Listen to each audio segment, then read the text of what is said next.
Ano po bang Salamat. main agenda ninyo? Ngayon po kayo'y Hmm. nagbabalik diyan. Tama po ba after 8 years? Yes, after Mhm. 8 years kaya masaya po ako. Ay, excited po talaga ako at, marami-rami yung main agenda. In fact, may hinanda akong agenda para sa first 100 days, Mhm.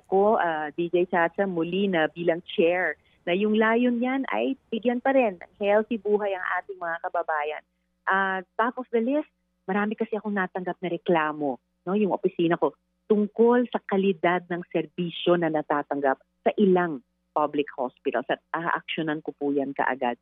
Halimbawa, bala ko pong magsagawa ng random visit sa ilang public hospitals para tingnan ang kalagayan nila at malaman mula sa pasyente mismo ang daing nila. No? Nakarating halimbawa sa akin yung nag-viral dyan sa Facebook post na nirereklamo yung East Avenue Medical Center. No? Di umano, kahit simpleng pagkuha ng dugo, di daw magawa ng maayos ng ilang healthcare professionals doon. Sinabihan daw yung itong tao na overcapacity ang ospital. Kaya napilitan pa siyang maghanap ng wheelchair para lang ma-accommodate yung tatay niya.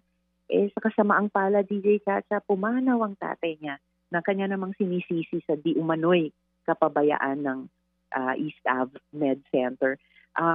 Speaking of hospitals, marami ring sumbong sa aking opisina ukol sa paglabag ng anti-hospital deposit law na sa batas na natin at yung anti-hospital detention bill na sinusulong namin ngayon.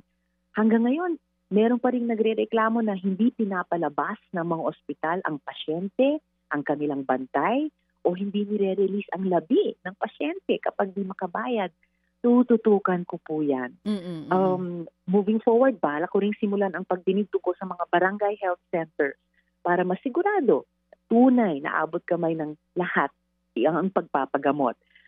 Isa naman sa happy bills na inihain ko at ng mga maraming kasama sa Senado, yung pagtatayo ng Philippine Geriatric Center na isang specialty hospital para sa mga senior citizens.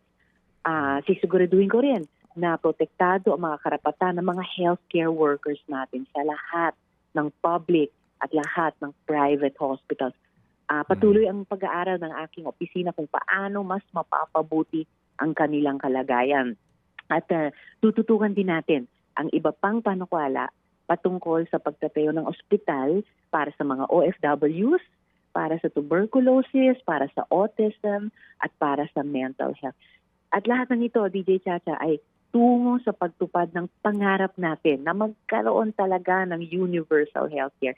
Nakaugnay niyan, iko-convene ko na rin ang Congressional Oversight Committee on Universal Healthcare. So yan lahat ang main agenda simula ngayong first 100 days. So, universal healthcare nga po na batas kung saan din po Opo. naman doon po klarong-klaro kung magkano po ang dapat tanggapin ng PhilHealth, ano po, Correct. opo, nakakarampatang share sa sin tax po. Yes. So, ngayon Opo. ngayon ho ba ma'am na kayo po may budget hearing na meron na ba kayong kwentada kung based on the sin tax law at UHC, kung magkano ba dapat ang tanggapin for this year and even Opo. next year po ng PhilHealth na subsidiya? Opo. I'll get back to you on the exact figures, Mhm. Sir Ted, pero ang sigurado ay dapat yung earmarked para sa kalusugan ng ating bayan sa pamamagitan ng UHC system. Whether mula sa PhilHealth yan, mula sa General Appropriations Act na dapat gawing mas transparent and accountable, or mula sa ano pang ibang sources ng gobyerno at ng mga miyembro ng PhilHealth, dapat sa PhilHealth at sa PhilHealth lamang pumunta. Kaya pati yung kaso sa Korte Suprema, inaabangan na lang natin ang ruling niyan. Pero inaantabay talaga namin na Opo. hari nawa pabalikin talaga sa PhilHealth Okay. yung kinuhang pera sa kanya last year. Mga kapatid, brothers and sisters, saan ka pa? Dito na tayo sa totoo.